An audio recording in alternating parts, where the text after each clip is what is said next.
आकाशवाणी मुंबई.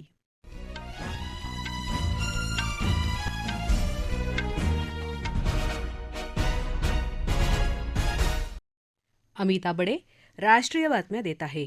ठळक बातम्या. Compressed biogas उत्पादन 10 पट करण्याचं उद्दिष्ट असलेल्या गोबर्धन योजनेला केंद्रीय मंत्रिमंडळाची मंजुरी.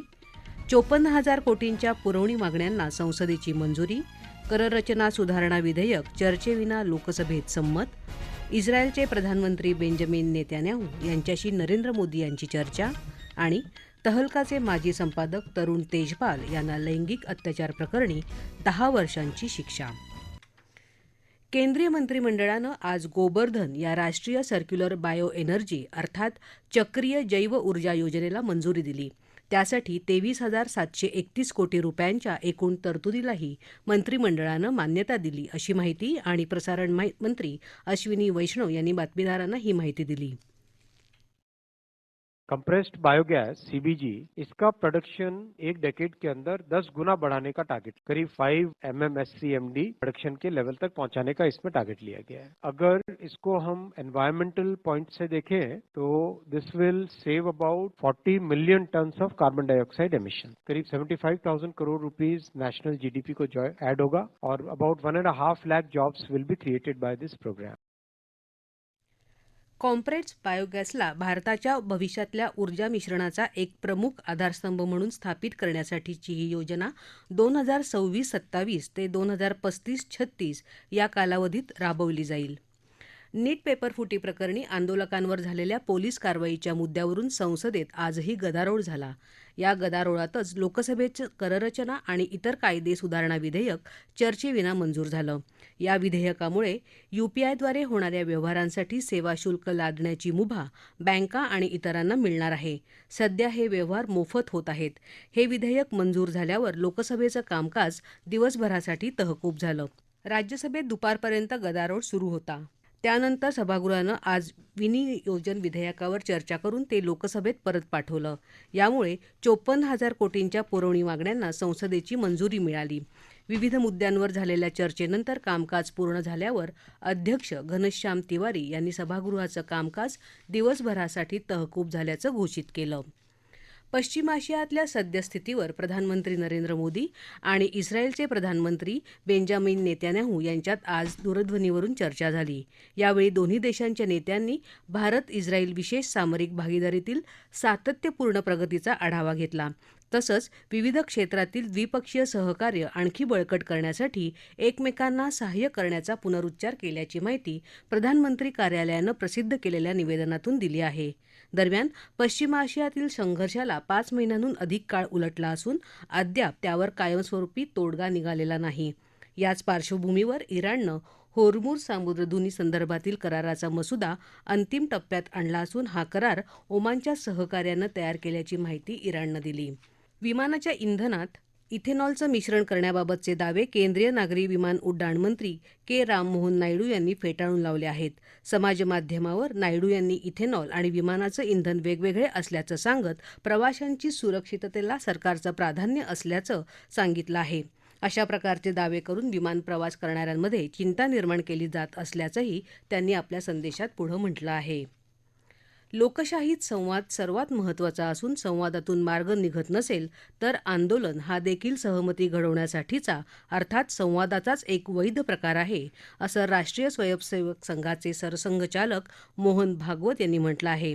त्यांनी आज मुंबईत आयोजित India's international movement to united नेशनच्या 15व्या वर्धापन दिन सोहळ्यात जेन झी आणि जेन अल्फामधल्या युवा किशोरांशी संवाद साधला. आंदोलनाचा उद्देश फूट पाडण्याऐवजी एकमत घडवून आणणं हा असायला हवा, असं ते म्हणाले. जेन झीच्या तक्रारी रास्त आहेत आणि मला त्यांच्या प्रामाणिकपणावर विश्वास आहे. भारताच्या शिक्षण पद्धतीबाबत उपस्थित केल्या जाणाऱ्या चिंता रास्त आहेत, असं भागवत यांनी नमूद केलं. शिक्षणावरचा खर्च GDPच्या 6% वाढवण्याच्या मागणीचंही त्यांनी समर्थन केलं. शिक्षण हा काही व्यावसायिक उद्योग नाही, सर्वांसाठी उपलब्ध असेल अशी त्याची रचना असावी, असं ते म्हणाले. जेन झी केवळ ज्येष्ठांचे म्हणणे प्रश्न न विचारता स्वीकारणाऱ्या आधीच्या पिढ्यांपेक्षा वेगळे आहेत. त्यांना आपुलकी आणि आदरासोबत तार्किक उत्तरे हवी असतात, असं भागवत यांनी नमूद केलं. या राष्ट्रीय बातम्या आकाशवाणीच्या मुंबई केंद्रावरून देत आहोत. आकाशवाणी मुंबईच्या एअर न्यूज मुंबई या इंस्टाग्राम पेजवर तुम्हाला दिवसभर महत्त्वाच्या बातम्या वाचता येतील. राष्ट्रीय बातमीपत्रात आपलं पुन्हा एकदा स्वागत. शिवसेना पक्षाच्या घटनेत केलेल्या दुरुस्तीवर सर्वोच्च न्यायालयानं आज प्रश्न उपस्थित केले आणि यामुळे हा पक्ष एका व्यक्तीच्या नियंत्रणात असल्याचं निरीक्षण खंडपीठानं नोंदवलं. शिवसेना हे पक्षाचं नाव आणि पक्षचिन्ह एकनाथ शिंदे यांना देण्याच्या निवडणूक आयोगाच्या निर्णयाला उद्धव ठाकरे यांनी दिलेल्या आव्हानावरच्या याचिकेवर सध्या सुरू असलेल्या युक्तिवादाच्या दरम्यान सर्वोच्च न्यायालयानं हे मत नोंदवलं. राजकीय पक्षांमध्येही लोकशाहीचं पालन होतंय की नाही याची पडताळणी केली पाहिजे असं मत न्यायालयानं नोंदवलं. अशावेळी निवडणूक आयोगानं राजकीय पक्षाला त्यांच्या घटनेत दुरुस्ती करण्याचे निर्देश द्यायला हवे होते असा युक्तिवाद ज्येष्ठ वकील कपिल सिब्बल यांनी केला. अशा प्रकारचे निर्देश आयोगानं कधी दिले होते का असा सवालसुद्धा त्यांनी केला आणि अनेक राजकीय पक्षांमध्ये संघटनात्मक निवडणुकाही होत नाही याकडे त्यांनी लक्ष वेधलं. पक्षाच्या घटनेला वैध ठरवण्याचा अधिकारच निवडणूक आयोगाला नसल्याचा दावा कपिल सिब्बल यांनी केला. मनोरंजन क्षेत्रात व्यवसाय सुलभता येण्यासाठी केंद्र आणि राज्य सरकारकडून मोठ्या प्रमाणात प्रयत्न सुरू आहेत.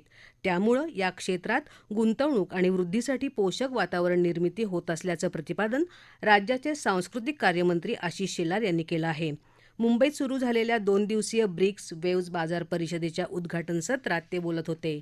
तरुण वर्गाला अधिक संधी देऊन त्यांना व्यासपीठ उपलब्ध करून देण्याचं आवाहन त्यांनी यावेळी केलं.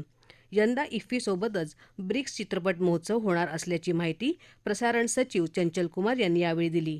ब्रिक्सच्या 20 देशातले 500हून अधिक सदस्य या परिषदेत सहभागी झाले आहेत.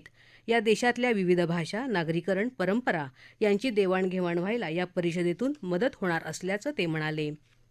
जात प्रमाणपत्र पडताळणीची प्रक्रिया ही पूर्णपणे सर्वोच्च न्यायालयाचे निर्देश आणि नियमांप्रमाणे होते. यात कोणताही राजकीय हस्तक्षेप नसतो असं मुख्यमंत्री देवेंद्र फडणवीस यांनी स्पष्ट केलं.